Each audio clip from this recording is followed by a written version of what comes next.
Hey everyone, welcome back to NJCAAE, powered by Esports U. I am Fellow, and we got some riveting matches coming up for you today. Um, I don't know, fella. You look different today. What's going on with you? All right, I'm gonna keep it a buck 50 with you.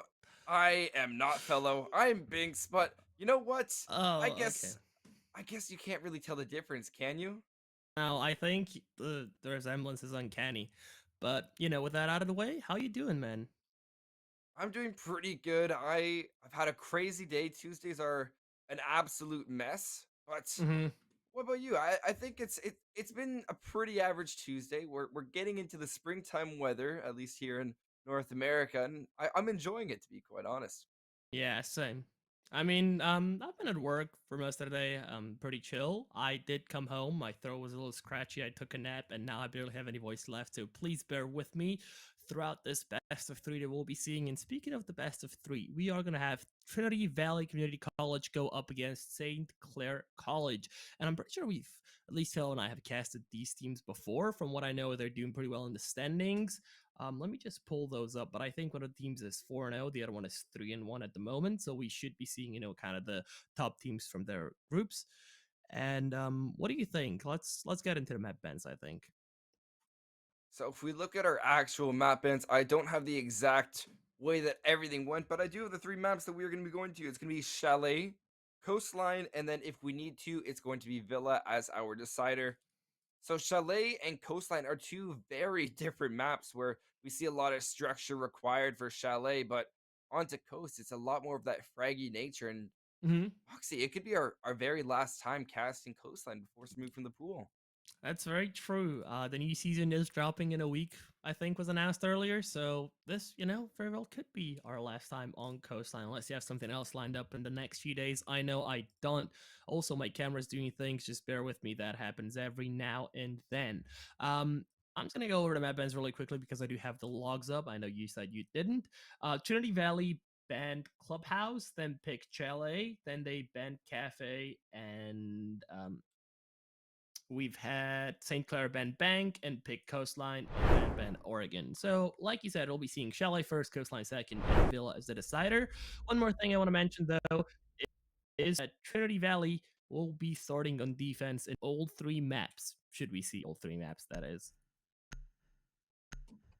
Starting on defense, it depends on what you're going for. I personally prefer to have it. I feel like the attacker bands shape the way that you do the defensive band. So be able, for example, now St. Clair being on that defensive end, they have all this freedom. They can ban whoever they so please, with Thatcher now being off the board. With Thatcher is such a common ban to see. And dang, Okay. this ping is wild. We're just playing on EU servers to equalize things out. No, yeah, we actually are on EU. Okay, well, um, I was making a It's joke, but I on guess we West. actually are on EU. So maybe I should connect. I think I'd West have a Europe. better thing. Anyways, we're probably gonna be rehosting here and let's quickly finish this map ban phase and let's talk about the operator ban. So far, very basic. We've had Thatcher, we've had Jackal, we've had Valkyrie, and given that we are on Chalet first, do you think last one's gonna be probably a Kate or a Mira, something like that, right? Uh, No, oh, okay. Well, ah, I'll shut up now. I guess I don't know what to say here. Capcan has been banned. You and I've been talking about Capcan specifically pre-game. I mentioned that we've seen, or that rather he's seen, quite a lot of play in NJCAE throughout these past 4 weeks, and well, he won brought out on Chalet mostly because he's been banned now, which I don't know makes me happy. What about you? Capcan is an interesting person or operator to look at, and I gotta be completely honest. When I look at Capcan, I don't really see ban worthy material. I'm more looking at them as maybe an extra caution, but perhaps these teams want to have the ability to rush in, and who better than Frost, Legion, Yeah, yeah, okay. um, I mean, Thorn. Is Thorn allowed now? I'm not sure on that. But I am actually not no, 100% no, either. We have seen her brought out in the previous weeks, but it was always done by either neither or both of the teams, so no one ever protested against it. I'm still not sure if it's allowed. We should probably look at the rules about that one, but no protest so far. So so far so good. With Capcan, and the same thing kind of goes with Frost as well. Is that at both very high level of play and very low level of play, they can be very powerful because you can just place them at dumb positions across the map, and people will not expect. They will jump into those Frost mats. They will run into the EEDs from Capcan, and you can just get a lot of cheap damage, if not kills, off of that. So I do understand why sometimes people bring, Capcan and or Frost in pro play or even semi-pro play, but I think currently we're at the level where Capcan is still somewhat expected. So like you said, I don't think it's really banned material here, to be completely honest with you. In regard to the map, and I'm curious about your opinion on these maps. So we have the bans for Chalet. Hmm. These bans seem very applicable if we were to go to same with Coastline. Maybe the cap can might get switched out, but for all Hmm. we know, that could be one of the biggest brain target bans that we've ever seen. You never know. That Capcan's Lodo is quite drippy, if I'm being honest. Yeah. I remember honestly, if you look back at his cosmetics as well, the Assassin's Creed, that was like year one. Oh. That was like everyone's talking like, oh, look at all these crossover skins. Ah, no, Capcan was the first. Okay. Well, we're finally back in the game, and like we said before, the V host, it's Thatcher, Jackal, Valkyrie, and Capcan banned out for the remainder of this match. Trinity Valley starting on defense, and then we have St. Clair on attack, and it's gonna be Kitchen and Dining up first. You haven't heard me talk about this yet, but I've been raving about Castle lately on these broadcasts because I just feel like with his recent rework, he's brought a lot to the table. He has a solid kit now. I love the teams are using him. We do see a six pick coming out, by the way, on the side of St. Clair, and it's going to be an Ash2 and a Maru pick, which I think you're just doing to kind of mask a rush or an early push at least. And honestly, I'm not the hugest fan, but what do you Attackers think need about to the locate Amaru? and defuse as many bombs as they can. Aggression, aggression, aggression. Now, if we were still playing on West European, then maybe, Yeah. just maybe, would the pay be able to favor them.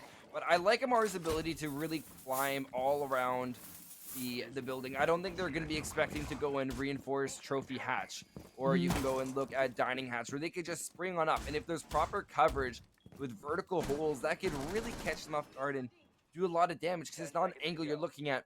But then again, it's a snap angle. And when I say a snap angle, I mean that 5 seconds to almost go. any hatch in a room is located at a snap to any sort of Attackers must locate and window or defuse the bomb. barricade or any sort of trap.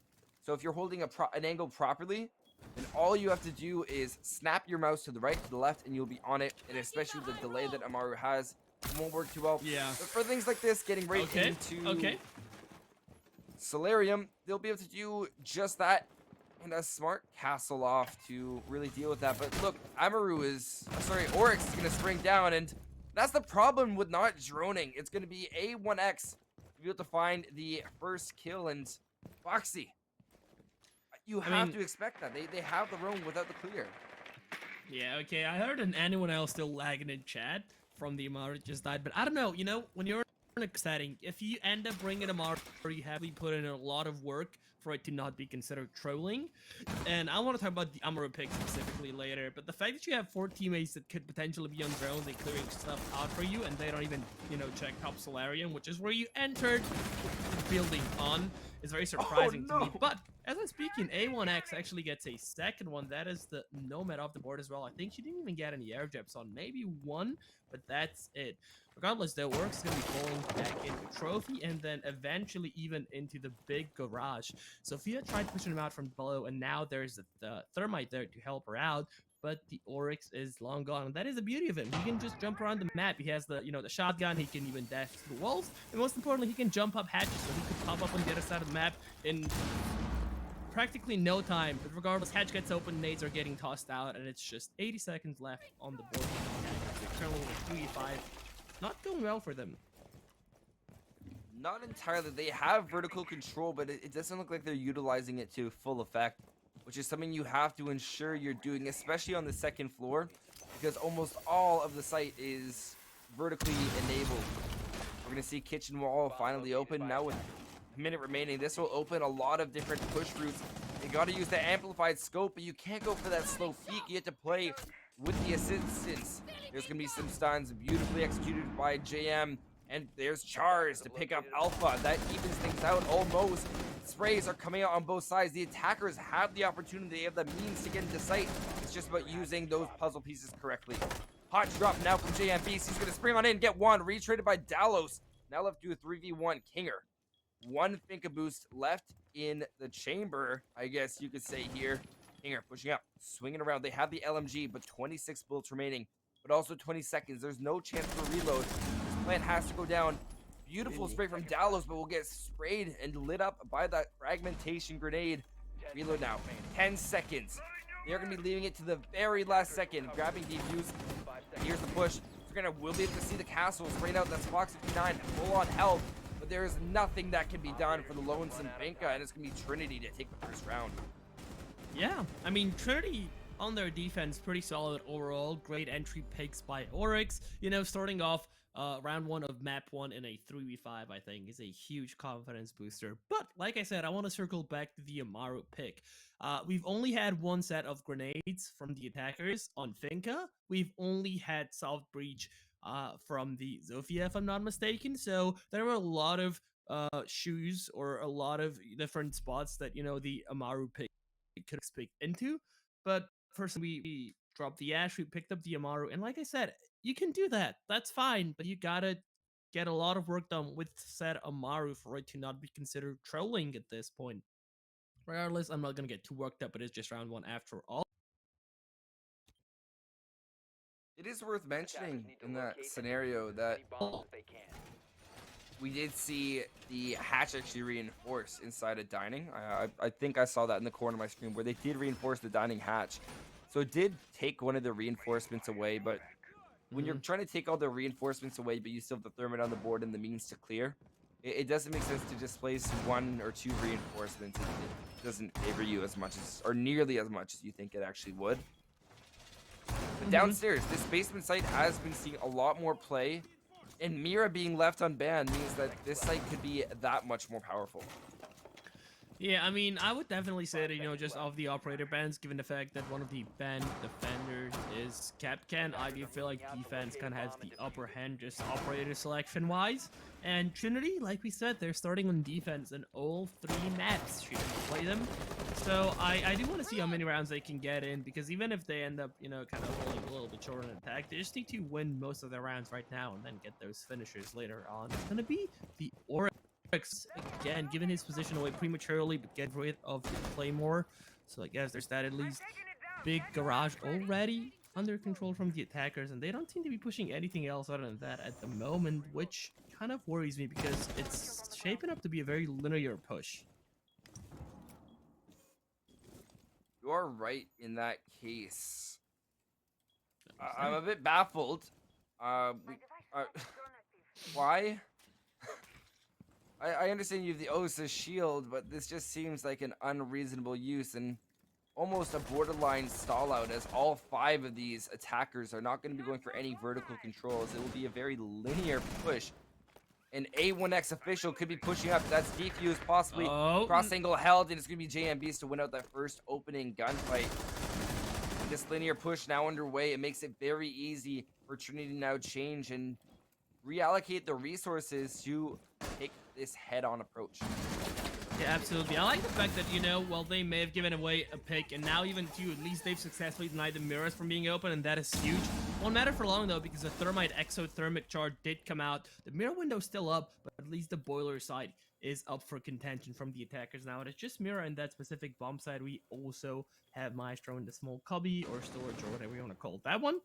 And now they need to hold it down. It's a 3v5 for the defenders this time, or rather against them. And so they have so much work to do. Also still in the shield, just like she has been for most of the round. And she finally gets to swing those long angles now from behind her shield. But will that be enough? I don't know. Like I said, it's shaping up to be a stall out, even if the attackers have the man advantage. Still so much utility in their pocket, but nothing is being used just yet.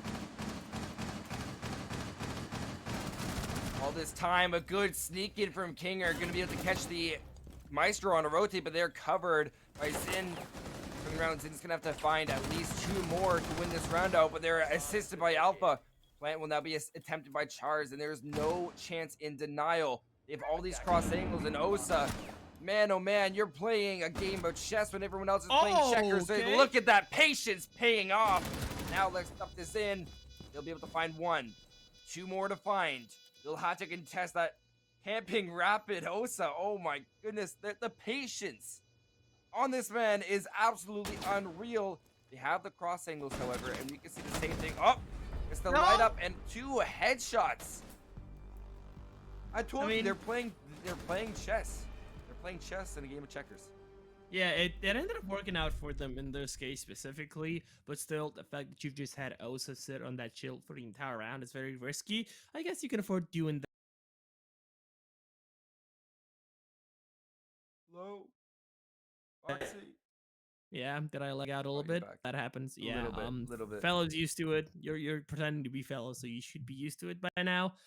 Basically, it just happens every now and then. My internet goes blur, so you just kind of seamlessly take over, make it seem like a planned handoff. But we do have Thorn on the board here, 6 pick onto from the Thunderbird. So I do want to see how the defense decides to use her. We haven't really seen Thorn in competitive play yet, so I think the meta around her is still shaping up. Overall, from what I've seen, she hasn't been the strongest operator, kind of an underwhelming in primary gadget wise sense. Her gun is pretty okay, and she also has a shield. So I guess there's that. But we're going to be seeing a basement repick coming out from Trinity Valley, and I think they know what went wrong for them last round, mostly just, losing bodies so early on and then having no fullbacks inside, because I think the Mirror and the Maestro both kind of just were forced to take their ones at some point. So I think they can fix it this round. I think this is why they elect to go back to basement. 10 seconds left before So Thorn is in play. I guess we can confirm that, right? remaining. Well, I think a lot of teams here are new competitive-wise, and not all of them are even clear on the rules. And if, Thorin isn't allowed, which, again, I'm not 100% sure of, no one's protested so far. I don't even know if people know they can protest this. So there's that. But like I've told you before this match, we have seen Thorn brought out by a lot of the teams in the previous few days, play days rather, and Oh no. Yeah. Are we getting rapid? The man of patience. It's so ironic considering their name. yeah. We could easily see them sit in the same. Oh my goodness. We have 3 C4s on the defensive side, but no one thought to bring out the grenade, even though the impact grenades rather, even though Osa, or Osa as it's probably pronounced in Croatian, she's been such a massive problem for them last round. Still no one brought any impacts, and that's kind of worrying for me personally. Yeah, you really want to see the counterplay, especially considering this isn't like Valorant where you have the same agent for the entire game. You want to make sure that you're constantly changing your operators if they're not getting the job done to try to adapt and counterplay, which could have been banned on Capcan. That could have been a huge part of it. But now we're going to see some of this utility expended. They're trying to get rid of the mute jammer. That nade should be effective, and that allows for the thermite of Chars to now finally open up that wall and establish what could be another cross angle, because Rapid is now in such a power position. 2x scope, clear shield.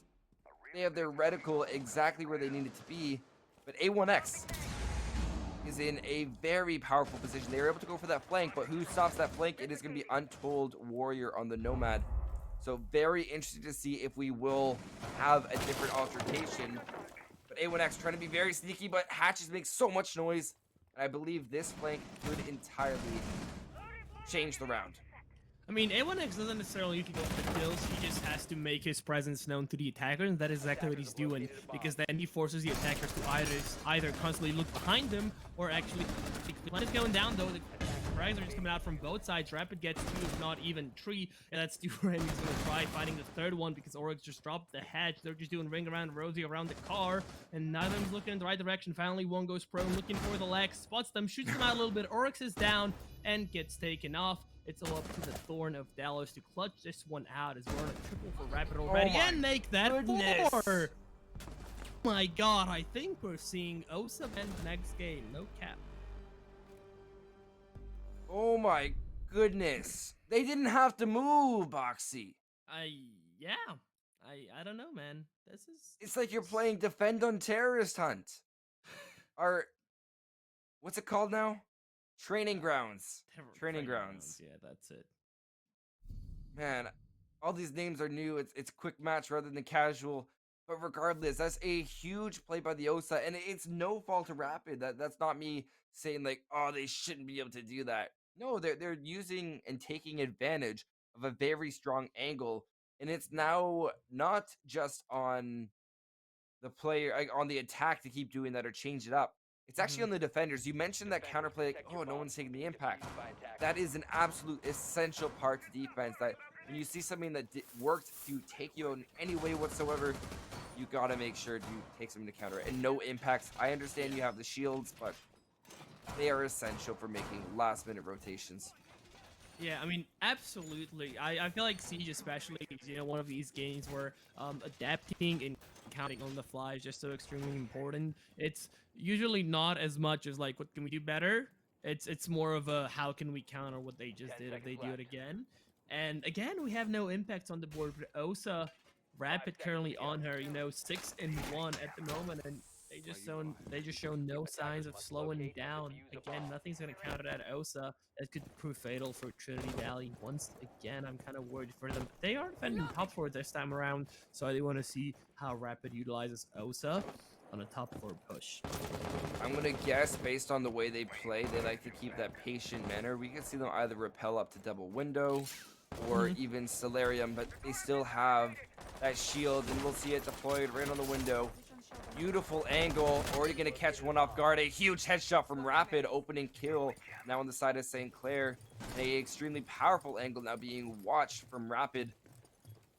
They have a lot of options, and they can make a lot of things work here. And assisted by their own drone, all the players on St. Clair seem to just be getting into proper positioning. And this is a great contrast to the first round where we saw the Amaru rush in without the intel. This time the intel is there, and it looks like they might go for master pushes. It's been left completely uncontested. Bomb located by attacker. Yeah, I'm also very happy that Kinger has finally switched onto the ARX. We've been seeing a G36 with the Cybertruck Hollow, the ugly one, in the previous rounds, and we finally switched off, which is, very pog. But also, when the new season drops next week, it's not going to be a problem anymore because all 1x scopes are going to be their game for the operator. Look at that, the plant is already going down. We're on a 4v5 and 90 seconds left on the clock, making that just 40 now. And the defenders now have to start pushing. Kinger's going to get the first one and a second one. It's just all falling apart for the defense at the moment. Rapid again on the window very patiently. It's just Kinger low on HP currently, A1X and Dallas. Maybe that just A1X, Kinger. and neither of them as Kinger gets 4. Just no shot at retaking at all. I don't know what to say, man.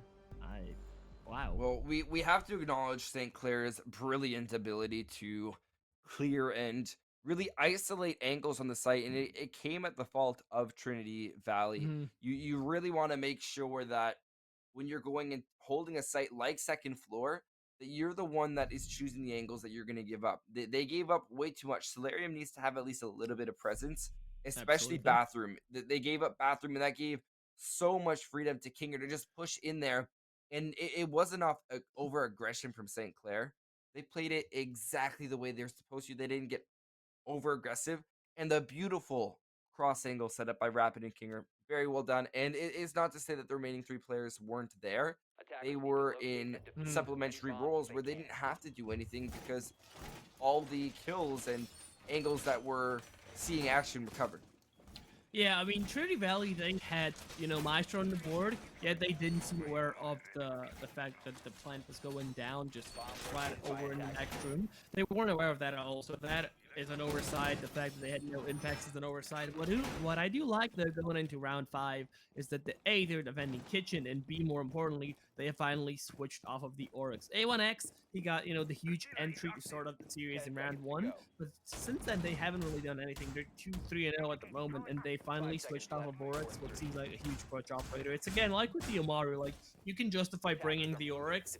I get the intent behind it, but you gotta, put up massive numbers to justify that. over bringing another operator with more team-oriented utility or just better utility in general. And so they finally got off of that Oryx because obviously it hasn't been working out as one, which counted way too much. Now they're on the Legion, which means A, they have finally countered the Osa, and B, they still have a great gun and some traps to slow down the pushes should we need to. Anyways, the Amaru gates will be burnt out. Rapid just entering into Trophy, and they'll get taken out on entry by Dallas because, again, there's no drones coming out from St. Clair. They're getting sloppy pings, and I think this may actually be around for Trinity Valley off the bat.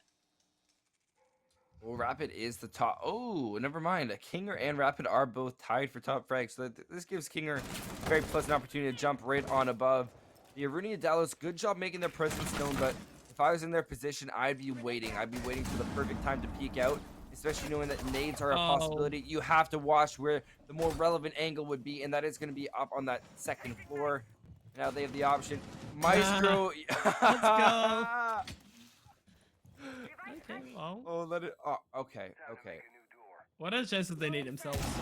No? No? Okay. Ah, okay, just a little bit. We're good, we're good. Oh, We've seen way worse. That was pretty solid. That was Gotta give good. them that. And very smart to leave the Nomad inside of the floorboards. It basically allows that anyone that comes up is going to get caught off. They won't be able to shoot it if it was set up properly. And very smart Aruni gates. You don't normally see it set up on a hatch, but that's the very powerful thing there. It really deters people, and it's almost always able to be reactivated from a small angle that even has a tiny pixel onto the hatch. But look, this is the exact same that we saw in the first round, where Trinity Valley is situated themselves in such a powerful way that when you look at what St. Clair needs to do, they have to be a lot more aggressive, and it's not Trinity Valley rotating into their angles this time.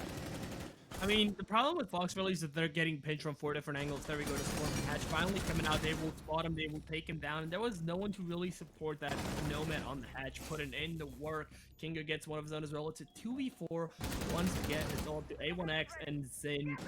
Just went out. Zin gets the first one. The plant is going down once again. I believe it's gone down mostly every round so far, besides maybe round 1. I don't know. We'll look into that later. 2v3. The Zofia concussors are coming out from all the directions, and now it's A1X rotating all the way around through top floor to try and get something off. The C4 falling short there, I think. I'm not exactly sure what it is. He threw with his bad hands. Oh, yeah, that's true. Okay, yo, Zofia. She's on the bed waiting for A1X. It's all up to the K to clutch this one out. C4 still in hand, I think. Or rather not, has been thrown out now. It doesn't even matter. There's no time to defuse. And Charles gets the last one of the round. Again, a straightforward round for the attackers. They gave away the entry so easily, but then they still managed to recoup. They still traded out, made it a 4v4, and then, just got the picks. So that's huge on them. But at the same, like Trinity Valley, you guys seem to know what you guys want to be doing, but you never quite get there for some reason. I'm a bit perplexed, if Yeah. I'm being honest with you, Boxy. Same. I like the lineup that we've been seeing. I don't really understand the switch to the Maverick. I personally believe that the Iana was working really, really well for all the players on the side of St. Clair. But maybe they should have used. I didn't see the ability being used too much. That would be the one critique. But it did seem like the right operator in the lineup. But now the double hard breach gives them a lot more freedom when opening up these walls. But on Master, it's not going to be the biggest priority. I think the priority now would be ensuring that your angles are safe and you're able to re-secure site. If you're on the side of Trinity College, what you need to do is not allow for these angles to be set up.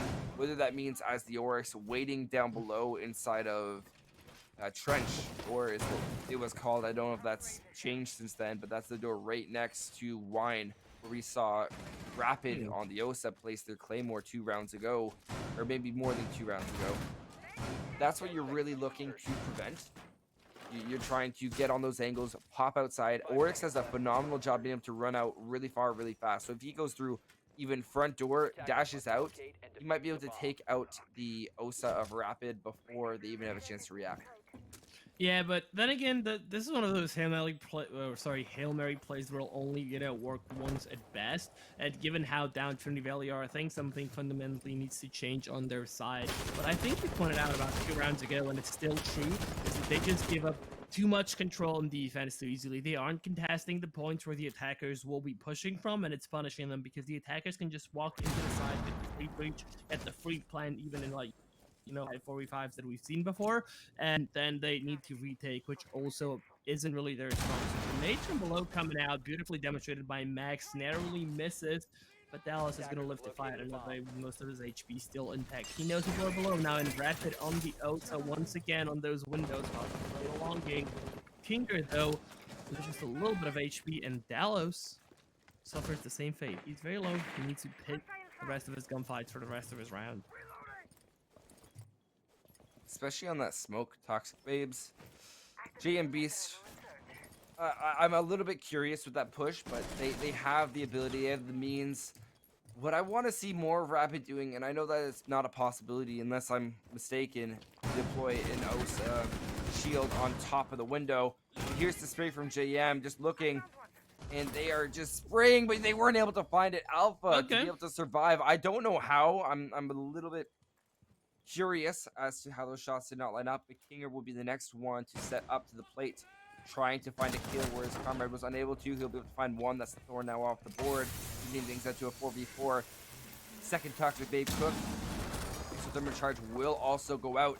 Kinger now lit up to 10 health, but they were able to get the job done, and that's Master cleared out.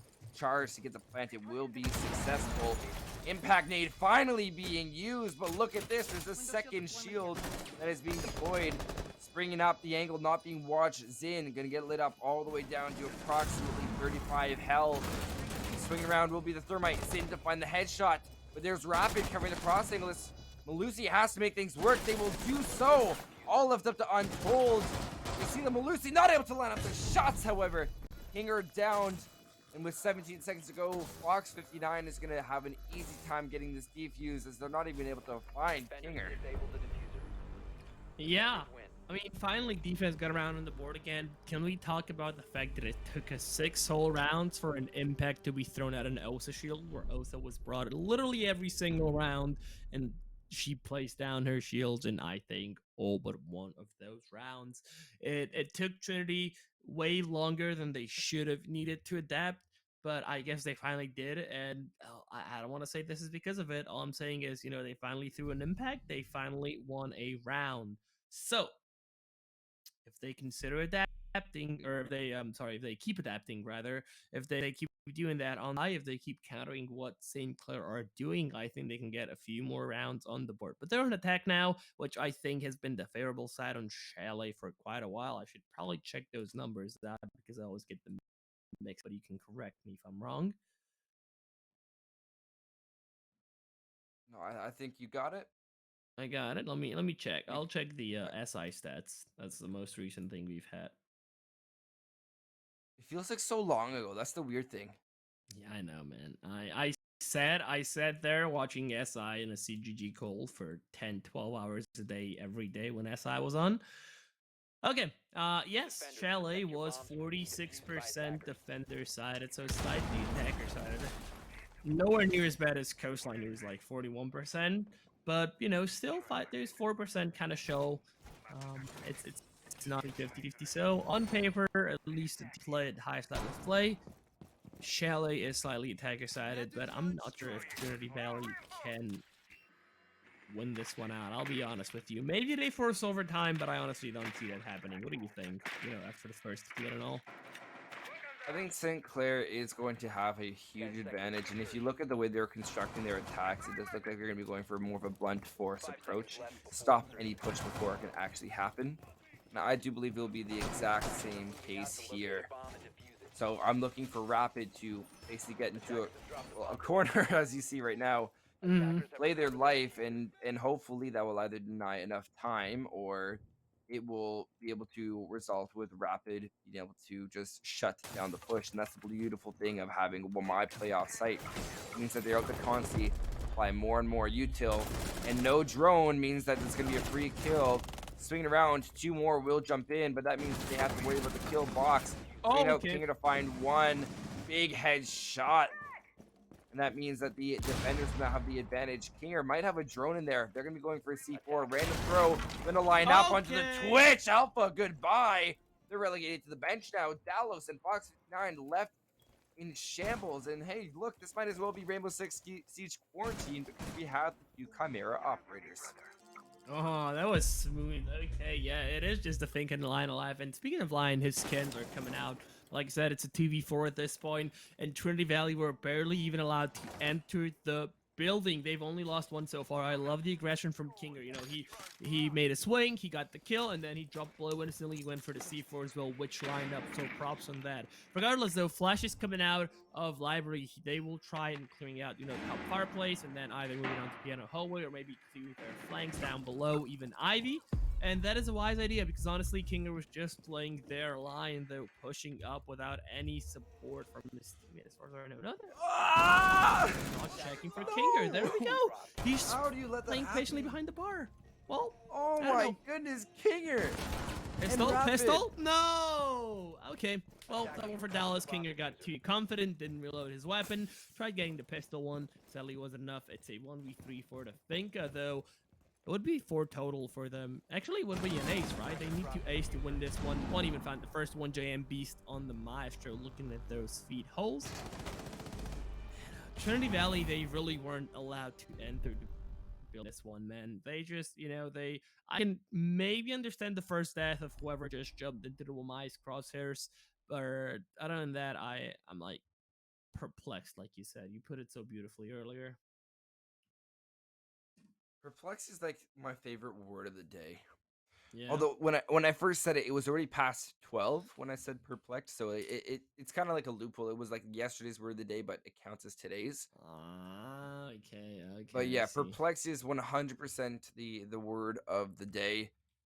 And if I'm being completely honest with you, that last one perplexed me even more. You have to be sure that you're checking those angles, especially in a game like Rainbow Six Siege, where there's an actual there's actually a really clear thing and a word or a phrase called Lorat, or if you're just ratting in a corner, Siege is the best game for ratting. You can say like, well, what about ratting inside of Valorant or ratting inside of Apex? Well, that's not really an option because you can't go prone in those games. In Rainbow Six, you can go prone. You're able to get into really obscure locations through proning. But even in that case, the Mozzie was just crouched and just hiding behind a surface. You used to think if I was actually in this scenario, and this is what I tell any player that I've coached or I'm working with, no matter what game you're playing, I'm going to pause you. I'm going to say mid round or mid anything. I'm going to say pause. Have all the players in the game pause, and they have to tell me what they're doing and why.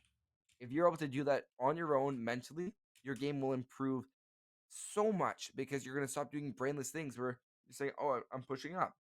Well, why are you pushing up? Because that's what I have to do in the round. I'm like, well, what are you forgetting? Oh, I need to clear. And then you keep on repeating that. And that's the beauty of practice, is that it really allows all these players to come around and learn each and every single one of the angles. And little obscure angles can slip through the cracks, but it's insane.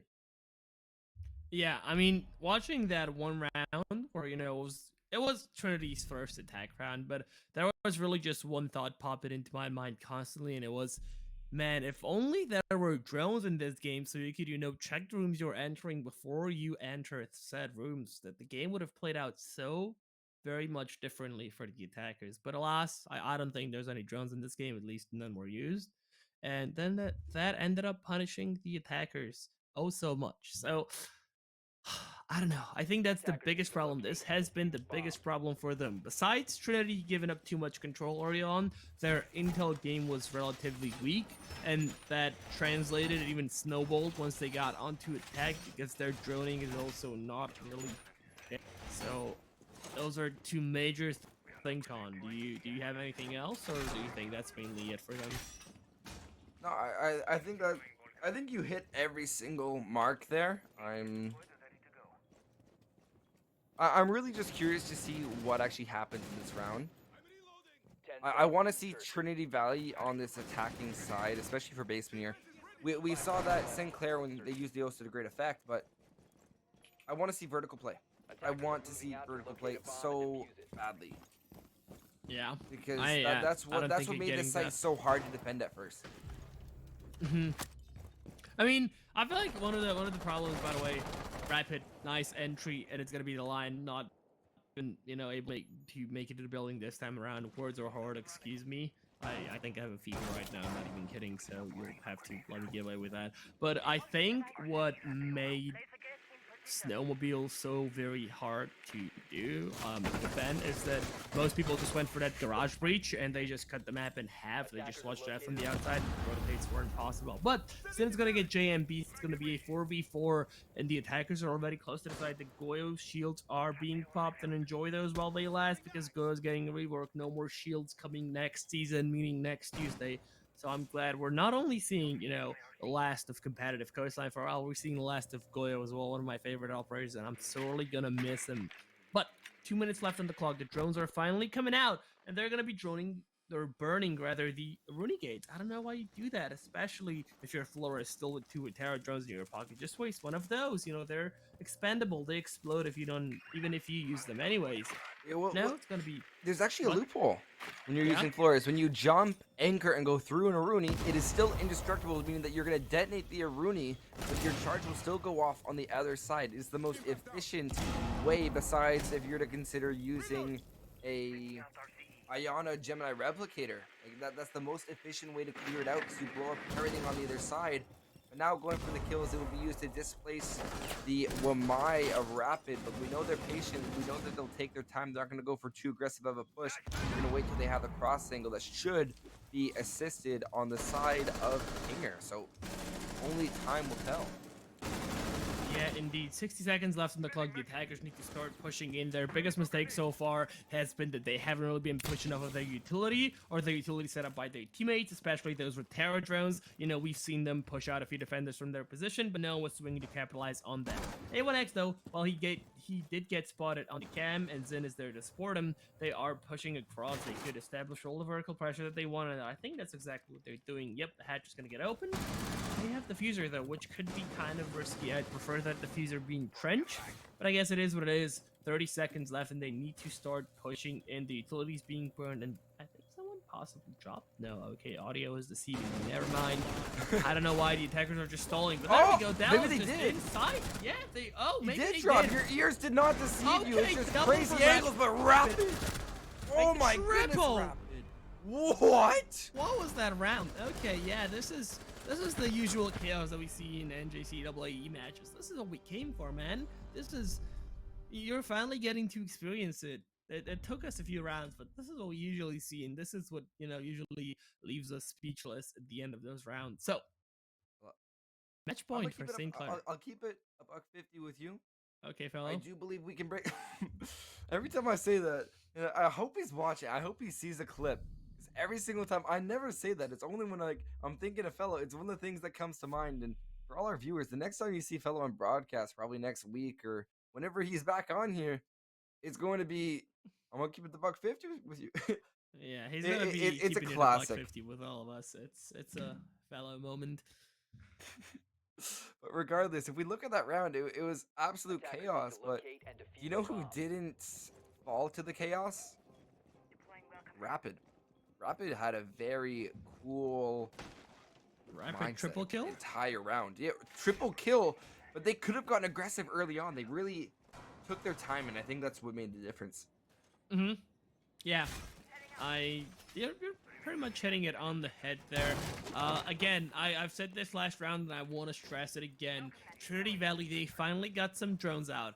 Let's ignore the fact that they just kind of collapsed close to the side. They ended up rotating later on. It was too late. Whatever. We can work on that later. Their biggest problem last round was that no one was working with each other. We've seen Flores push out at least 2, if not more, people out of their position with their terror drones, and there was just no swings coming out from the attackers. Everyone was playing it way too passively, and this over passivity has been a problem for Trinity Valley. So I really don't want to harp on them. I don't want to be too harsh, but I think all of the mistakes that we've pointed out so far today are relatively easily fixable, and Trinity Valley could be putting up so much more rounds than they currently are. Just those small things, you gotta learn to crawl before you run, or walk even, and I think they're at that stage at the moment. You to learn to crawl before you run. That's a new one. I've never heard that. I've heard Really? the learn to crawl before you walk, but not the before you run. Well, Seems like we're skipping a few steps, but it does seem like these teams might be skipping a few steps. So I do believe that's a exactly. perfect analogy, and I gotta give credit where credit's due. They'll catch a glimpse. JMB. No! No! No? The information that was just given from that. We could see an absolutely huge flank from JM, and it's just a matter of who gets there first. No Nobody's one? watching the flank. No one? 1-2 for JM. Pistol out, looking for a third. They'll find it. JM finding their time. Dallos gonna have one at reconciliation, but it's just not enough. Zane to find 1-2, Okay. and we do see 2v3, especially considering there is a Fink on the board. They can heal up to approximately 50 health, hopefully, with that. And this could mean that they can make something work. They can make something out of this. It's just a matter of time. Yeah, the bleeding has been cauterized for sure, but it is still like 2v3 and Finka, like I said, she's very low. Keep in mind, if she hadn't just boosted prior to that gunfight, she wouldn't have even served. She would not be alive right now. But regardless, second boost comes out, she heals up to about 30, and now they need to get the fuser. Absolutely huge play from JMBs, though. I don't know how no one contested it. Charles gets one, can he get a second one? He's looking in the right direction. He knows where Sledge is, but Sledge is on full HP. Well, my disc is going to stop the first grenade and not even detonate the glow shield, which is just amazing. There we go, the ADS is coming in clutch as well, and a second magnet deployed just to stall a little bit longer. We have Dallas now just pushing through, dropping the hatch. He knows he needs to get to the diffuser, just 45 seconds left, 3 kills to find, and his work is cut out for him. I like the fact JM Beast is still holding the diffuser, just playing time, but technically Dallas could just walk down over from basement. Not gonna happen though, he's gonna swing wide, and it's gonna be JMB's trying to go for the Oh. pistol. Oh my god, does he get it? Well, he has a lot of angles he has to contest. We see Untold waiting, and they'll find their kill. Beautiful headshot, and that's going to be the first half going the way of St. Clair. And this was not even their map pick, which actually is quite interesting, meaning that they won their opponent's map pick. They have the advantage going into map 2, which is going to be Coastline, which is already a very frag-heavy map. So it causes for questions and concerns of if we're actually going to see the Ravens be able to keep up. I mean, there's, one thing you winning your opponent's map pick. There's another thing you winning your opponent's map pick 7-2. That is extremely dominating and extremely worrying if you are Trinity Valley. And we have seen them do better in the past on this very broadcast. So I don't know what the problem is today. I think the comms are down. Maybe the vibes are down because Siege is one of those games, you got to have the vibes high. As soon as the vibes are low, you just aren't getting much done. So maybe they can use this 5-minute break that we'll throw it into right after I finish speaking, and they will recoup, they will rejuvenate, and maybe they put on a show for game 2. What do you think? I'm thinking I might have to change the color of my lights to show my support for the comeback because you never know what Okay. is going to happen. So when you come back, it might be I something different. I like the fact that you were matching with my hoodie, but I guess we'll talk over that later on in the green room. We're gonna throw it to a break where there were just 5 minutes, and then we're back. My camera doing funny faces again. Clip that like always, because I know you'll love doing that.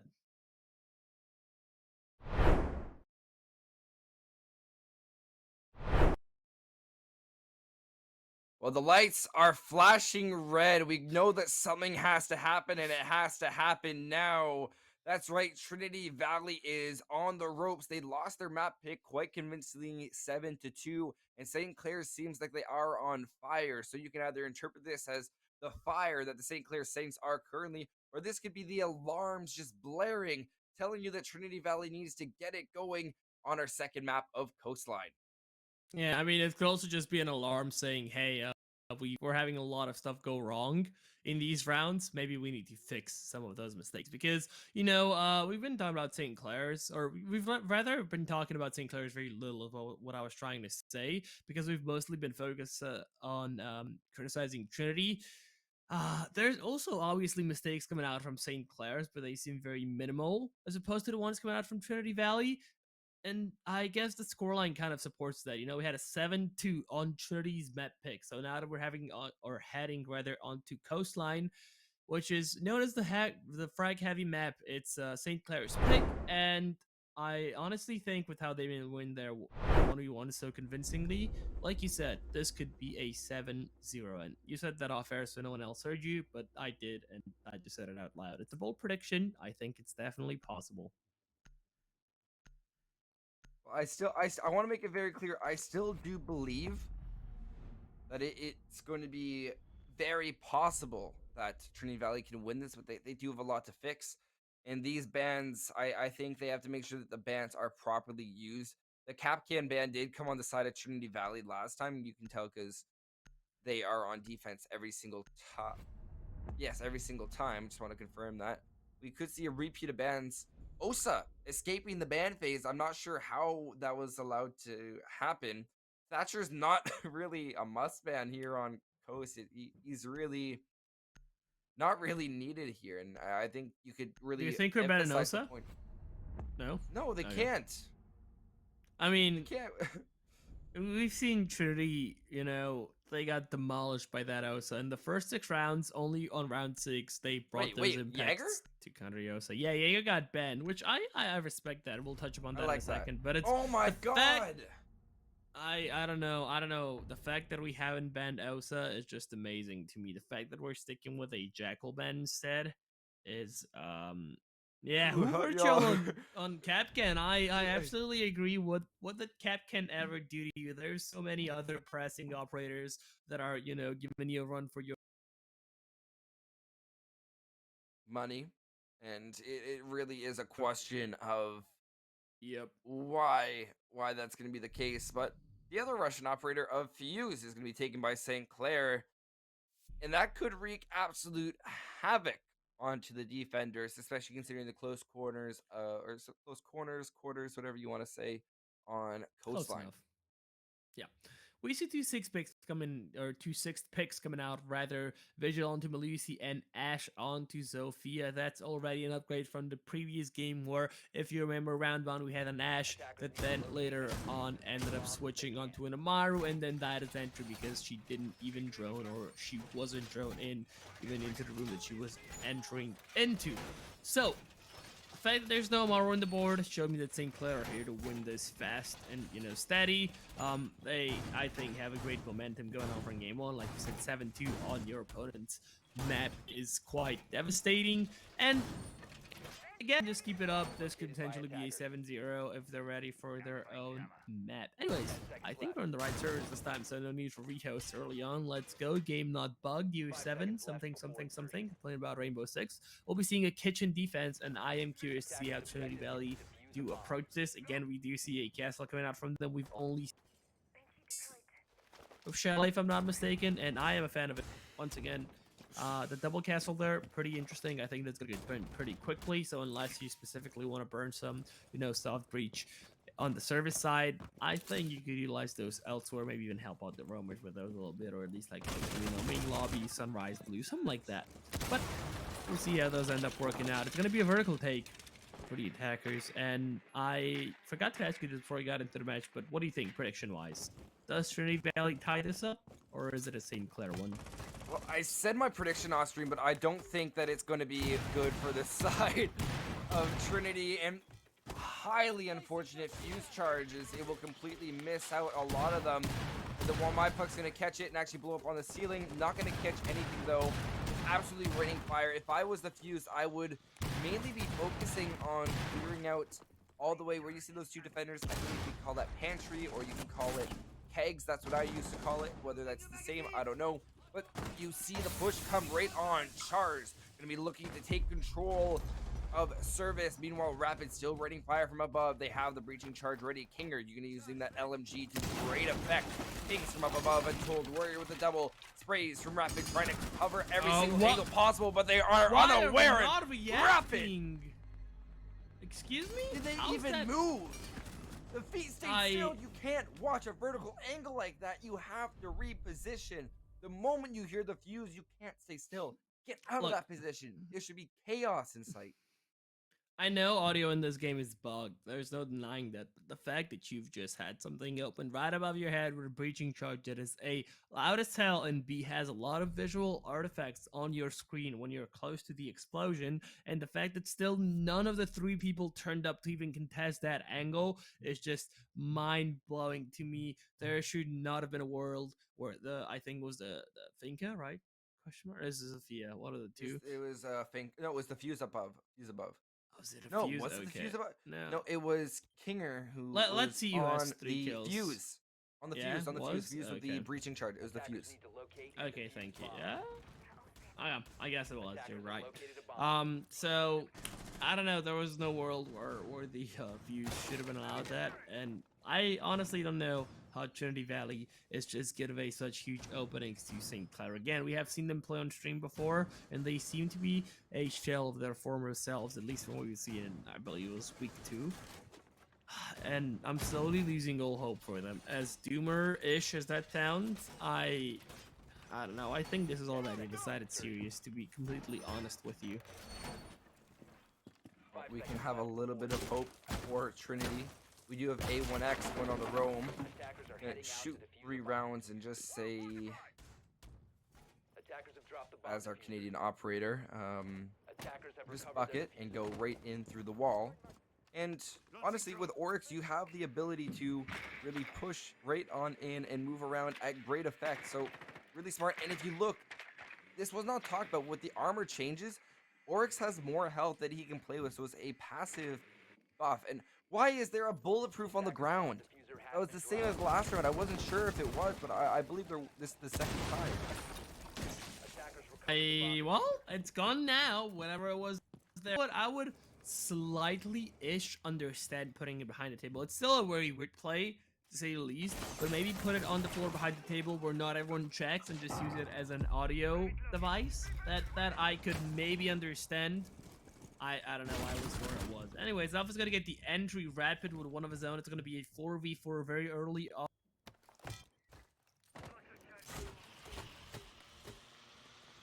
Well, regardless, From fuse above. charges coming out. Whoa, the raining fire from above. Zin, that's why you can't sit in the corner of Kegs. Second one in a key position is going to catch another play off guard. Amazingly, it's going to be my Fox to be able to save them. Fox 59 also getting lit up now. Crazy pushes. Alpha trying to take control, but no, it's going to be Untold Warrior to take control. Rapid with a triple kill off that fuse charge. A1X pushing, charging right back into sight. Swinging around, upside down. It's not going to work, though, as Jars is going for the plant. Swinging around, Untold Warrior. Down on the ground, swinging around. Look at what he found. It's going to be the Oryx, and there he's on the ground. No. Huge round from St. Clair as they're going to be winning out 2 times in a row. Don't look. Yeah, I wish I didn't look at that, but sadly, our observer Max D is so good that we caught it all on camera. Caught in 4K, You've been caught in 4K. caught in 4K. That's gonna be on Twitter by tomorrow. But yeah, while we're here, shout out to Max D, shout out to Kate. That they've been absolutely wonderful observing, producing, catching all of these plays.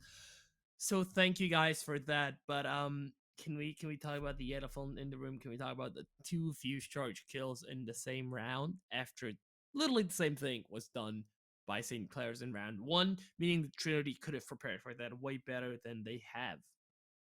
Boxy, we've been talking about the way I can act like Fellow, but there's a question that whenever I cast with Fellow, I feel like I have to ask him. Attackers need to locate And he and knows defuse this the next definition bomb really they well, need. and if you've worked with Fellow, I'm sure that you've learned this definition quite well. So I have to ask you, Boxy, what's the definition of insanity? It's doing the same thing over and over again and expecting different outcomes. Bomb located by attackers. Just Yep. like, You can make Us. now. I'm not going to draw conclusions, but Oh, you yeah. guys can make your own observations, and just don't go insane making those observations, please. Wow. And we'll see how how things work out. But regardless, I know that I'm saying this. It comes from a good place where this team has the capability to even be winning this out, and it's just a matter of fixing these little things in order to just correct and learn from what your opponent is doing. shut There's down the being bottom. There reactive we and go. proactive. Okay. Reactive is basically hearing the fuse charge being placed and running as it's detonated. Proactive is going up above and denying any sort of push that could be had from the fuse. So that would mean stopping angles and holding upstairs, or maybe being aware of a window angle that gets pre-fired so commonly. It's just a matter of live and learn, and hopefully really focusing on the changing aspect from round to round. Yeah, you said that perfectly, and reactivity is almost always worse than proactivity, but it's a very sad fact that there hasn't even been any reactivity coming out from Trinity Valley. It really feels like St. Clair are just beating a dead horse at this point, but it's gonna be another kill for St. Clair. Bomb has been A located. grenade one this time from, I believe, the Kinger and Zofia. Yeah, the only person with the grenades besides Fink. I think it's last team pot, so she can't have thrown. One matter though, Dallas is gonna get Kinger, so I guess it's a belated refrag. Dallas loses a little bit of HP. He's in at least another gunfight. Where is he on the map? One matter. He gets a second one. And he evens out the man count, equalizes it. Can they even maybe take advantage? Trinity Valley are in a good position right now, but Alpha's looking in the wrong direction. About to push in. Alpha gets down. They won't even matter. Rapid repelling upside down. A1X equalizes it out once again. Almost everyone on full HP with the exception of Dallos. Still so much utility in pockets. 3 flashbang, 3 breaching charges. Dallos, let's go. That's a triple and a nice one at that. The plant is coming out though, and the wub is giving Habana position away. Good night's coming out in chat. Dallas refires a little bit and makes Habana pull off the plant. That is exactly what they needed. They can play time now. One matter though, Dallas with the 4 in the round. And yeah, I'm sorry you have to listen to my screeching voice, but this is it. I think Valley finally found a round, and it's only off the back of a 4K from one of their players. I hate to be all doom and gloom. Yes, it's not going to be a 7-0, but I think we're still nearing that. You can't rely on the highlight plays, but it doesn't change the fact that it does allow for a little bit of momentum. Dallos off their back could spring that A1X now comes alive. Then Alpha, and then that's 3 players who are in and ready to go. And is there another Zofia elite, or is that just the ability to change backgrounds around? I think those are just the backgrounds, but I could be wrong. Anyways, we also saw a 6th pick from a Valkyrie onto a Valkyrie, a minus laxing plus laxing, if you've been around the siege scene long enough to get that reference. Okay, I see. I see you get it. Let's go. Okay, well, I don't think Fellow got it the other day, and I was like, man, what? I was Really? disappointed. That's I don't think disappointing. I was. Bomb located by Yeah, attackers. I was casting with someone. I think it was Fellow. Regardless, though, round 4, 1 against 2, currently up in favor for St. Clair. Do you think we somehow, some way see Trinity equalize the score? The scoreline, excuse me, out, or do St. Clair, take the advantage once again? Why do we keep placing those on the floor where it's easily shootable? I think this is something that Attackers objective is to defuse there the must not be barbed something wire. going over our heads, right? There's definitely something that we're missing here. There must be something that just both of us are failing to realize with this on the floor bulletproof cameras. I don't know what it is, but I don't know. I hope for my sake and for your sake and for the sake of my few brain cells that there is something behind it that I'm just not getting. Regardless, JM Beast in position, Untold Warrior there to assist them. A1X on the creep. They're going to spray you out, but they're not going to be able to get even one. Never mind, Okay. I'm corrected. Official to find one. Rotates off. Untold Warrior swinging up. They know that they have to get this push. They can go for the refrag, but it does look like there will be no refrag possible. But then Chars on the other side of the map will be able to collect onto Dallos. But that was not even the player of the Oryx, meaning that Oryx is still a threat at large. Fox 59 worrying about any single angle possible. Sprays come out, reload from the ARX. That's a limited magazine, and you're able to see why right there. Nitro Cell won't work, and there's Alpha with a double kill. Sorry, Charles to fall. Alpha. I'm losing Everyone's my words, prone. but Rapid, but they're all prone. They're really showing that we are not playing Valorant or Apex Legends. We are here playing Siege, and these angles are what matter. Sprays coming out, Rapid. Team kill onto Kinger. Watch your shots, ladies and gentlemen. But regardless, A1X, he'll peek around, in for the kill and out for the count. There goes Chars, 2v2. Untold Warrior, he needs to find a few. Rapid swinging out with the LMG, and there you go, Fox 59, he's down. without a peep. A1X waiting here patiently. If he can swing again, this could be deadly. Now plant from Untold Warrior. Rapid here with the angle. Trying to find Attackers are activating the diffuser. A1X already got tuned around. Can he make it for the clutch? Just went out. It's up to him to retake, and they know where he is. They're both holding the angle. There we go. Rapid ready with the LMG. Takes his head off cleanly. And another round coming out from St. Clair. Only one more before we switch the sides around. Actually, is it two? It's two. I can't count. I'm sorry. It's two more before we switch it around. So Trinity still has the potential to, maybe clutch it up. But again, I don't see that happening. In some wild alternate universe, though, it could happen. But I don't know, man. What do you think is going wrong for Trinity at this point, besides them really being, like you said, reactive instead of proactive, and even that barely? Proactive, reactive. I taught a first aid course over the weekend, and Yeah. so and there's actually a lot of parallels to the steps you take within a first aid scenario in Rainbow Six Siege, because you're approaching a situation that could possibly have hazards, and you're completing a goal. And so within life saving, at least the way I teach it, we follow something called the 3 Ps: preserve, prevent, and promote. Attackers have discovered the location So of a you're trying to bomb. preserve every single person in your team. That means you're not going to be baiting out your teammates. You're going to play for the long-term game rather than the short-term free kill. Uh, Promote would be to not be in a toxic environment with your team. But now let's get into the actual situation where you start with a hazard check. You're going to make sure that there's nothing of that could harm you in the vicinity. Of course, you have the defenders, but your hazard check would be checking for traps and droning out. So there's your step 1. Step 2 would be your primary assessment, and that's going to be clearing out anything that could cause immediate harm to you, the same way you would push into a room and really focus on shooting the attackers or defenders before you're going to be aiming at the gadgets that the defenders have, or going for that secondary objective, which is going to be planting. So really following those steps: life-threatening, which is going to be primary, and non-life-threatening, which is secondary. And then you're going to be treating for shock, which could be the equivalent to making sure that you are constantly reassessing yourself and you're not making reckless decisions. But now, welcome to First Aid with Binks. Sand will now fall, and Foxy, it seems like we're seeing exactly the same thing over and over again. It's Groundhog Day. It really is. A1X on the entry as well. And I was going to say you're setting the bar extremely high by, just saying, hey, this is what I do IRL, and I'm going to draw comparisons to this. Now I got to come up with some, I don't know, some dance metaphors I can introduce, because that's the only thing that I do besides Uni. Regardless, though, ZXN down, going to crawl towards Fox to possibly get picked up. The Amaru's there on the other side of the wall. Maybe she hears the revive. Maybe the wall banks come out. Mira prone under the table there. Very risky, especially if someone is still on the big window. I think she's safe for now, though. The exothermic charge on the other side of the map will come out and breach some wall. I'm not exactly sure which one. That was VIP wall. That was VIP. Okay, thank you. I was focused on other things. Dallas is going to go for the wild swing, but at a bad time, he gets droned out. The drone taken out now, though, so at least there's that. Still 2 line skins up. Why are you peeking? One Buse, though, because, yeah, why are you peeking? I don't know. It's working out, though. Dallas gets one. Wob coming in clutch in Hall of Fame.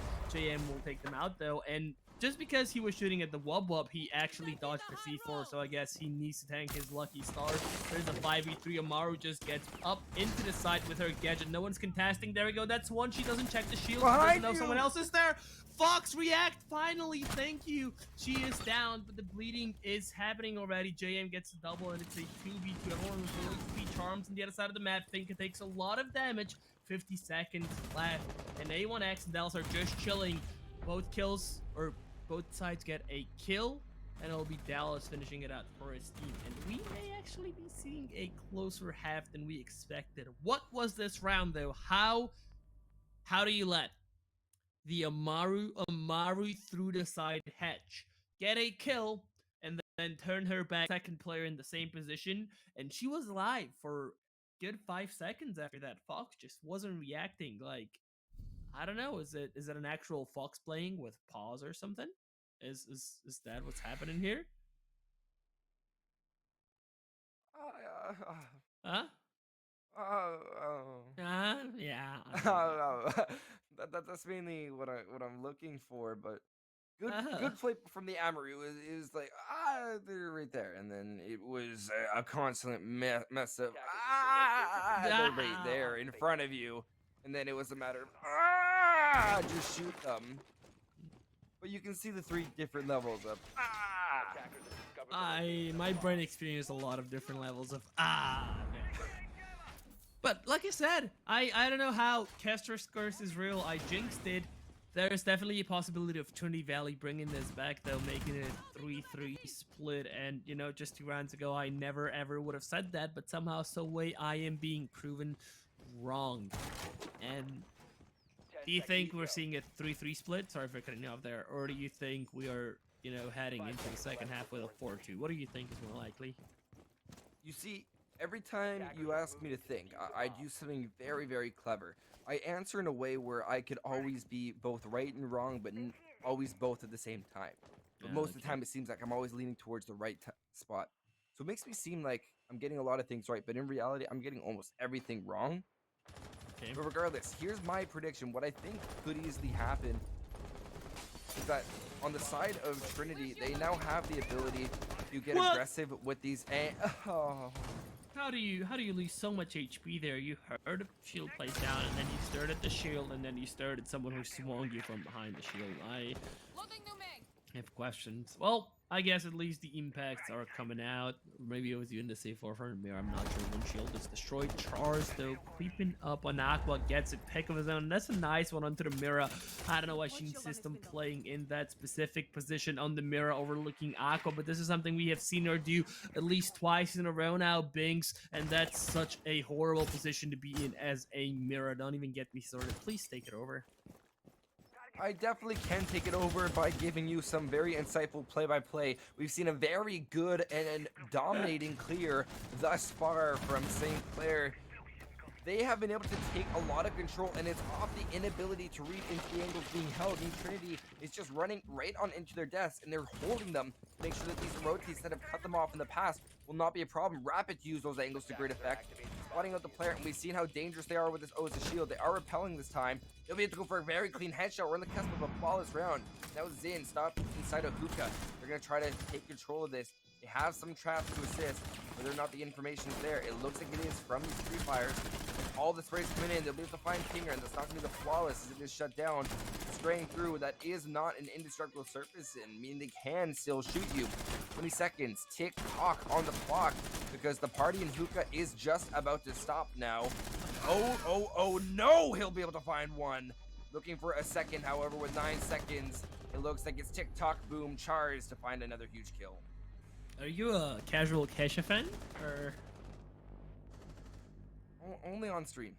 only on stream? Okay, I don't believe you in the TikTok slightest. just works really well.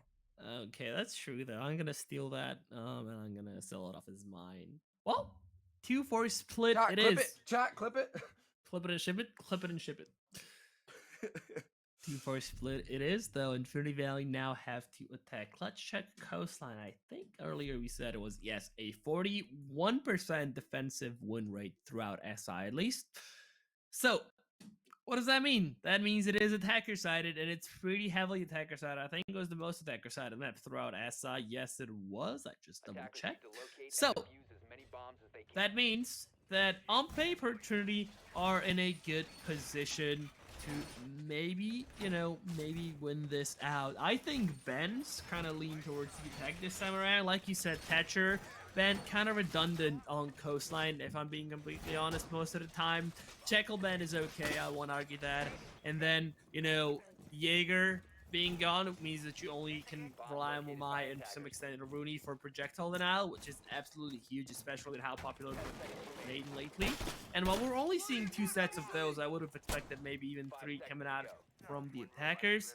Both Jaeger and Capcom being gone, I do think that, like I said, wait, what? on paper. What is this? Have you not seen this before? No, I have not. Welcome to year 3 ranked spawn peaks. I thought they fixed that in the rework. I hadn't been able to land any of them. I remember like free rework. Like I thought they got rid of that. I'm actually not sure about that, but I know it's been a thing for a while. I know it's very ready. I do like the fact that if you're gonna stick that, I do like the fact that someone's running out of aqua milk to maybe divert most of the attention onto them, because then no one's really gonna be checking the luggage window. So I guess proper nation on that.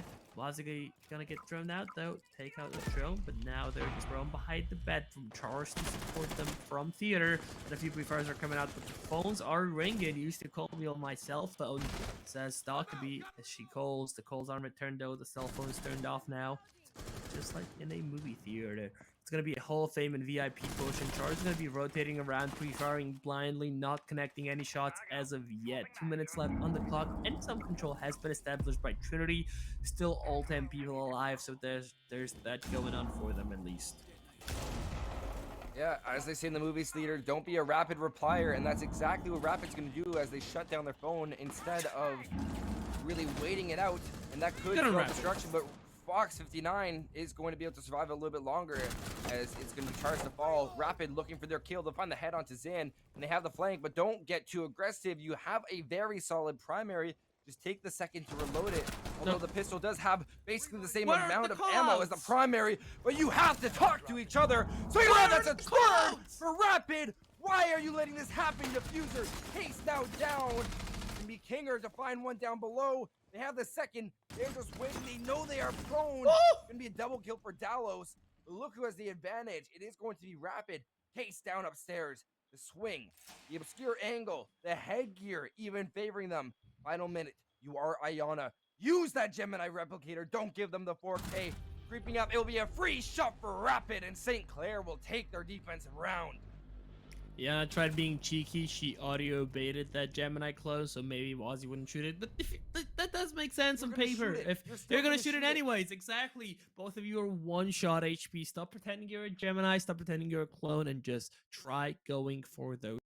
Actually, properly use your Gemini. But regardless, the round was way closer than it should have been, and then it all rested on the shoulders of Rapid. Again, where are the comms? What is happening? How does I understand, getting the one kill, and even that, to be honest, Rapid was whiffing a little bit, right? Like, he whiffed a few shots on the first guy, and then he pushed up, or rather, they pushed up. Sorry for assuming. They pushed up into VIP. They got another one because Dockaby just wasn't looking, and then they got another one. It took 2 deaths on their side from the same location for Trinity Valley to even have a third person look in the right direction, which I think is just something you can have happen on map 2 of a competitive Rainbow Six game. If that happens on game 1, maybe you can say, we aren't warmed up, we didn't have a warm-up sprint, we just need to kind of get going. But this is it. You lose 2 more rounds and you're out for good. So I don't know, my head hurts, and I'm not sure if it's from the fact that I'm probably gonna be very sick in the morning, or if it's just from watching.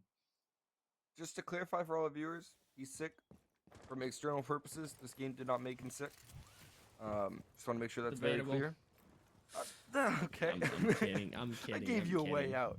I'm kidding. No, what are you doing? Why are you wasting a gun on that? You can shoot that open. Well, so that you can enter Hall of Fame faster, obviously, silly. Okay, there we go. Gemini replicator sprinting in, turning the wrong direction. Rapid riding in the corner, though. Pretty much in the same position as last round, and they're just not going to be contested. Trinity Valley now think the theater is clear. Won't even matter. JMB gets one. Make that 2. Finally caught off by the no air jab, and then Fox on the very late refrag, but the damage has been done. Make that 3 chance gets one of his own. And it's a 2v4 in the first 55-second chance. He gets a second one. He downs the sledge. The flights are coming out, but they don't connect as of yet. That's the second air jab coming out, though. Rapid on the hunt for Fox, the last remaining attacker. There we go. We're on match and series point. No, we're not, actually. Excuse me. It was, No, that's 2 rounds. That's match and series point. We are, right? Yeah, we are. Okay. We are. We are? Yes, we are. We are match. I'm sorry. I like I said earlier in game 1, I'm just math is hard. Math is really hard. Math is hard. But yeah, like I said early on, got a got home from work earlier. My throat hurt a little bit, and I went to sleep for 3 hours before coming on the broadcast today. When I woke up, I am pretty sure I had a fever. I didn't even check. My voice was gone. So again, that's my excuse for today, and deal with it. What he means to say is I have no excuse right now, and he's really just like really trying to he's really trying to one up me for this broadcast. He's like, "You're not Absolutely. fellow. I'm feeling sick." Attackers Oh, need to locate and defuse I mean, bombs. you've been a good budget fellow. I like having you here. You've been a I'm fellow a at home. budget fellow. Yeah, I'm a fellow at a home. fellow at home. I'm a fellow working from home. I'm not equivalent. Thank you. Work from phone. Okay, Attackers work have from located a bomb. home, fellow. That's sure. I'll give you that. Just put on some PJs.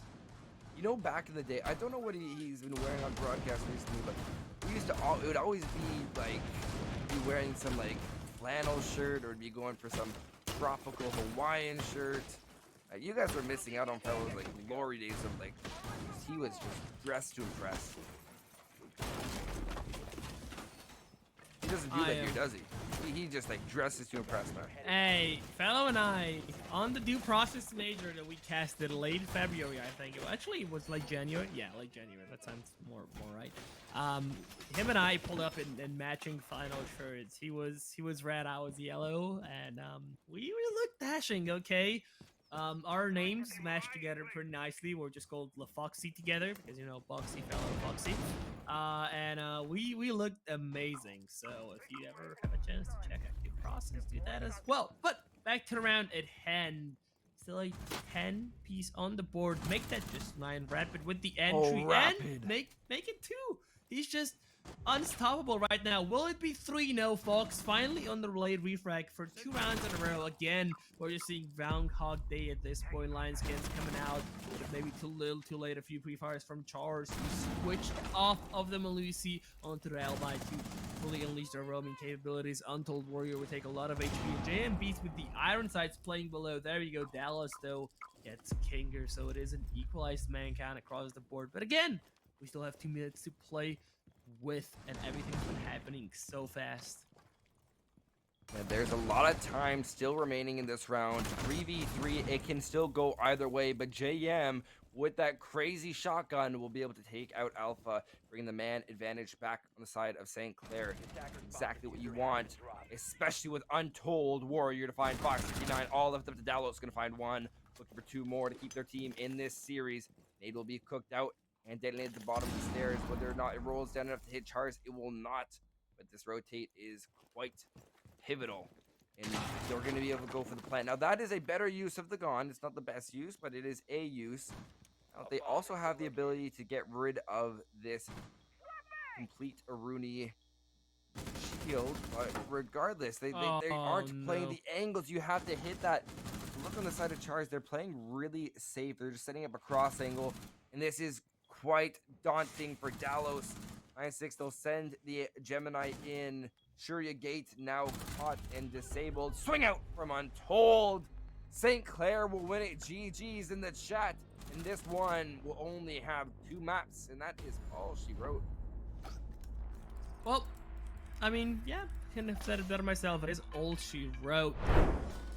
Rapid, a huge MVP for their team. They just put in so much work, and I do hope we get to see them in the interview, which I assume we're doing. We've done one in the past few weeks. I think production will confirm that in just a second. But closing thoughts before we go on the break. Oh my god, my face is beautiful on that camera again. Jesus Christ, I need to stop freezing. Closing thoughts. What do you think? Well, if you want to stop freezing, I think you should get some more warm and thaw out. Just my first aid recommendations. Some anti-freeze? But regardless, if I'm really looking and diagnosing these 2 teams, on the side of Trinity Valley, I want them to really focus on the drill I mentioned earlier, where at any round, you can be running a 2v2 or even in a terrorist hunt, where you're treating it like you're clearing every single room. I know it sounds long and tedious and boring, and I'm sorry it is. It is boring. Practices aren't meant to be fun. Practices are where you do the hard work. You can go play ranked all day and night, but it's a different mentality when you come into comp, come into different collegiate scenes. You want to play, stop, say, what are you doing? Why are we doing it? If you're looking to take control, you want to look at a site in reverse saying, all right, we want to take control of kitchen. Well, if we want to take control of kitchen, we have to watch out for these angles. Well, if we want to take out these angles, we can't take this because it's too aggressive. So that means we have to go above. So then you keep on working in reverse. And through doing that, you come up with a step by step process that you can follow, as well as different ways to follow that process. It gives you a lot of different ways to get onto site. I know coastline might not be the best example, and teams should stop practicing it because it will be out of the pool. Yep. But my final thoughts, that's for Trinity Valley. And for the Saints, I want to see them to be, they're doing great job with the cross angles. I think it's a matter of just timing their aggression and really ensuring that they use their ability to frag out and around to their greatest capability and just play those off angles. Yeah, I think another very minor thing for St. Clair is that maybe they just kind of need to deepen their stride book a little bit because we've just seen them do, same takes over and over and over again. And while Trinity Valley had practically no answers for their pushes, some more experienced teams in the league will. So maybe having, a few default strats to go to for each given side, both on attack and defense, will make you more unpredictable. It will make it harder for your opponents to counter you. So maybe work on that. But like I said, overall, great 2-0 victory. We're throwing it to a 5-minute break, and then we're coming back with the interview. So don't go anywhere.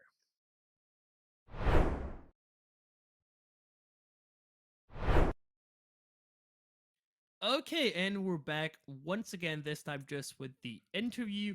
We have JMB joining us here from St. Clair. So, what's up, man? There Hello. we go. We have him on. Let's go. How you doing, man? Not bad yourselves.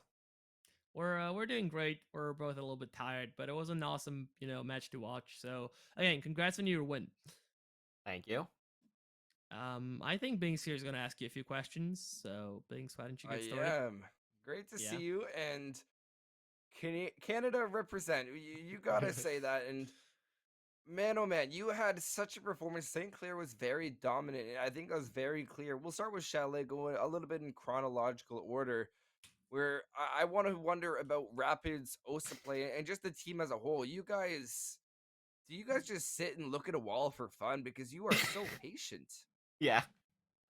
We just honestly we just have fun with the games and stuff like that. We don't take it like too hardly. Like we just like um we're here to have fun, win some games, stuff like that, practice, get better at the game, but we don't get too mad if things don't go our way. I think that's one of the best things. Keeping a strong mental throughout the entire match can be quite pivotal. And I think you guys definitely had some really good momentum, especially going into that second match. But correct me if I'm wrong. Are you playing as the IGL role, or is there anyone who has that IGL role? I'm main IGL and then Rapid second IGLs with me. Wonderful. I've always loved the dynamic. I personally prefer having the secondary IGLs. It adds for two different perspectives. And it seemed like you guys had some great communication going on. And even when it seemed like everything was an absolute and utter chaos, you guys seemed to push right on through. And I'm going to go and talk more about the master bedroom push when you guys were once again on attack on Chalet, where you had the OSA on this side of master bedroom window, and you had the entire push coming from Solarium. Meanwhile, two of you were nowhere to be seen because all the action was happening with Rapid on the window, and I can't remember who it was playing on the either Maverick or I want to say Ayana. What was the thought Stinger. process behind that push? Zinger, yes. Um I don't remember that round.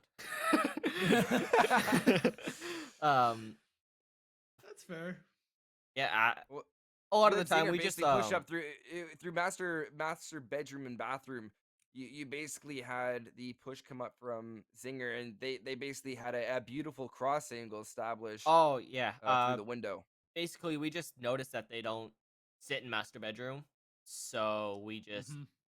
killed the one guy that was sitting in closet, and then we just held across and then just waited for the plant to go off, and then we just held our angles and just that was all. Like we droned it. There was no one there, so we just pushed through. So that was really Well, it. if I'm being honest, I have one more question regarding this first match. And what is the feeling? Wait, going through your team's mind when you're able to take another team's map pick? Does that give you more confidence, or is like, okay, guys, let's not get overconfident. We have to still hold our composure at least a little bit and make sure we don't go into the second map too guns blazing? Uh, we get hype when we take the other team's map. We're decent at Chalet, so we kind of both we consider both like our map. So we'll just go in and say, okay, this is our map too. We practice it a lot, so we just go through with that mentality. Oh, that's definitely the right idea, and it worked out really well for you. And that momentum carried out over onto the side of Coastline, where we saw frag after frag, and it felt like everyone was doing their part, but we still had the the highlight plays where you guys were just able to sit in a corner. I remember at one point there was an Ayana that pushed in the same room of Rapid, but Rapid left undetected inside of theater, or sorry, projector. Yeah, we just got lucky that when we pushed in, they would like focus on one person, um, and then forget about the other person as they went through. So we got lucky that way. So, as a primary IGL, how do you control and place your players, especially on that defensive end, where you know that it's going to be a really random push and it's going to come down to your ability to collapse on wherever they push in? What's going through your mind, and how are you communicating that? So normally we'll send like one or two roamers, Rapid and Kinger, and then the other three will sit on site, kind of on cams, and then just listen to the roamers to where we hear sounds, and then we'll adjust from there. Wonderful. Well, it did seem like you guys did a phenomenal job adapting throughout, and it seemed like even despite gaps of information, you guys really painted a clear picture. And it seemed like if I were to yell pause in the middle of any round, each player, if I asked them individually, would be able to give me a pretty clear picture of what's going on and who's doing what on the map and why, which is very pivotal with when you're considering a small map Yeah. like Coastline, and especially when you consider a larger map like Chalet. But we're near the end. Final question for me, at least, is anyone you want to shout out, thank, or basically the floor is yours. Uh, yeah. Thanks for NJ for having this league. Of course, Saints Gaming for supporting us. Kind of giving me the team and doing what I kind of see the bigger picture with, and everyone else on the team. Okay. Wonderful. Well, I think Bing's pretty much covered it. The one thing that I'm gonna say is, if I'm not mistaken, you guys are currently 5-0 in the league. Going strong, going undefeated so far. So, any final words? I think there's 2 more play days for Ed. Do you just want to say anything to those people? Uh, Good luck, have fun. Oh my Okay, god, you are that's so a Canadian. he You are is so Canadian. Oh Canadian. my god, this is wow. Okay, well, I guess he said what he said. So I think this is it for us. Thank you so much for joining us once again. Good luck in the future. I do look forward to casting you guys again, and I know Binks, or my budget fellows we've been calling today, does too. And this is it from us pretty much. We just had this with 3 on today. Don't go anywhere though. In 5 minutes, we will be back, or rather, it's not going to be me and Budget Fell over here. It is going to be ECAC's Valorant, where New York Tech will take on University of Minnesota, and Orbital and Lost will join you in the booth. So, yeah, 5 minute break, get the water, and then get back for some Valorant action. This was it from me and Binks. You can, find us on, everybody says down below, Binkscast, and this is Boxy on Twitter. Have a good one, y'all. Thank you for